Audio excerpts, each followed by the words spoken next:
Afternoon. જણાવો શું નવા ડેટા અત્યારે ડિટેલ્સ સામે આવી રહી છે?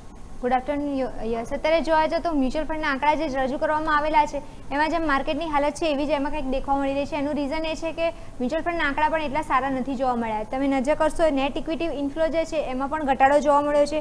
38,426 કરોડ હતા જે ઘટીને અત્યારે 22,800 કરોડની આજુબાજુમાં જોવા મળ્યા છે. તો મીન્સ કે ઇક્વિટી ઇન્ફ્લો ઘટ્યો છે. સાથે તમે નજર કરશો એનએફઓ ઇન્ફ્લો જે છે એમાં પણ ઘટાડો જોવા મળ્યો છે. 828 કરોડ હતો જે ઘટીને 471 કરોડ જોવા મળ્યું છે.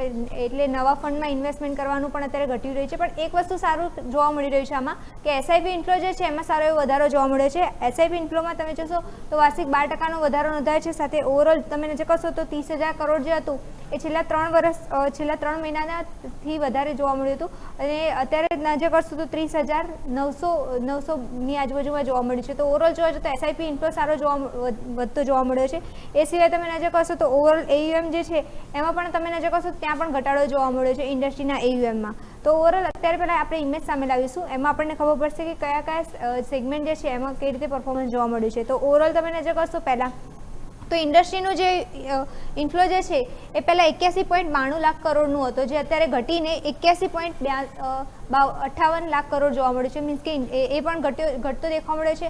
ક્યાંક ને ક્યાંક તમે નજર કરશો એની અસર અહીંયા પણ જોવા મળી છે. જે લાર્જ કેપ જે ફંડ જે છે ઇન્ફ્લો એમાં પણ ઘટાડો જોવા મળ્યો છે. 2,500 લાખ કરોડ જે હતો જે ઘટીને અત્યારે 1,500ની આજુબાજુમાં જોવા મળે છે. તો લાર્જ કેપમાં પણ ઇન્ફ્લો જે હતો એ ઘટતો દેખવા મળ્યો છે અહીંયાથી. મિડ કેપનો તમે નજર કરશો તો 6,000ની આજુબાજુમાં ઇન્ફ્લો જોવા મળ્યો હતો લાસ્ટ મંથમાં.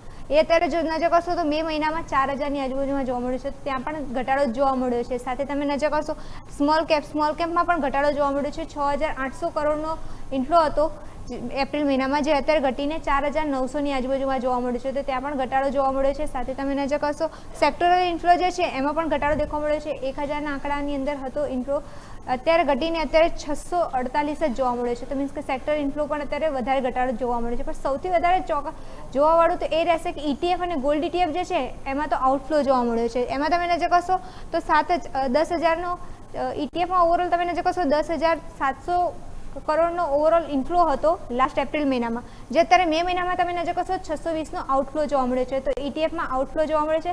પણ ગોલ્ડ ETFમાં પણ તમે નજર કરશો તો પ્રોફિટ બુકિંગ જોવા મળ્યું છે એવું કહી શકીએ આપણે.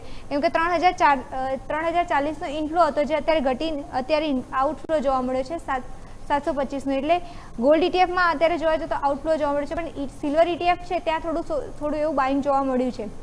પણ ઓવરઓલ તમે નજર કરશો તો ડેટા પ્રમાણે તમે નજર કરશો તો ઘટાડા સાથે જ કારોબાર જોવા મળ્યું છે. મીન્સ કે લાર્જ કેપ હોય, સ્મોલ કેપ હોય, સેક્ટરલ કેટેગરી હોય કે ઓવરઓલ ઇન્ડસ્ટ્રીનું એયુએમ હોય બધામાં તમે ઘટાડા સાથે કારોબાર જોવા મળ્યું છે. ખાલી એક જ વસ્તુ સારું એવું જોવા મળી રહ્યું છે કે એસઆઈપીનો ઇન્ફ્લો છે એ સતત વધી રહ્યો છે. એ સિવાય બધા સેક્ટર છે બધા જે કેટેગરી જે છે ફંડ ફ્લો જે છે એમાં ઘટાડો જ જોવા મળ્યો છે. યસ. તો આ ઓવરઓલ ડેટા મ્યુચ્યુઅલ ફંડના સામે આવી રહ્યા છે. આભાર મિરલ આપનો અમારા સાથે જોડાવા માટે થઈને. તો દર્શક મિત્રો મોટાભાગે જે ઇન્ફ્લો છે તમે એપ્રિલની કમ્પેરિઝનમાં મેમાં જુઓ તો લાર્જ કેપમાં ઘટ્યો ઇન્ફ્લો, પછી મિડ કેપમાં ઇન્ફ્લો ઘટ્યો છે, પછી તમે જુઓ સ્મોલ કેપની અંદર પણ તો ઇન્ફ્લો ઘટતો જોવા મળેલો છે.